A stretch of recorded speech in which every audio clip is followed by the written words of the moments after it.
Right, so I'm going to show you how to set different notification sounds for different apps on your Samsung Galaxy Tab A11. So this is very simple. First step is to go into settings. Let's just go to settings. On the main settings page, you want to go to notifications, tap on that, and then go to advanced settings. And then under advanced settings, you should enable manage notification categories for each app. So make sure that is enabled. Now with that enabled, you can now go back to notifications, app notifications, and select the specific app whose notification sound you want to change.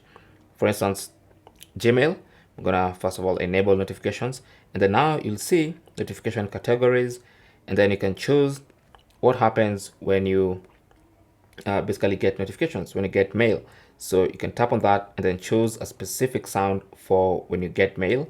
So you can have that sound.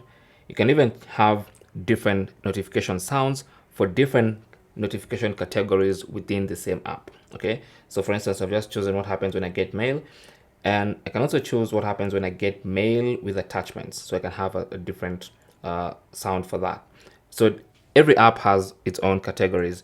Now I can go back and select a different app, let's say messages, and then go to notification categories, and then go to incoming messages, and then select a different sound for incoming messages and choose that sound. So that's how you can set different notification sounds for different apps on your Galaxy Tab A11. Thanks for watching and good luck.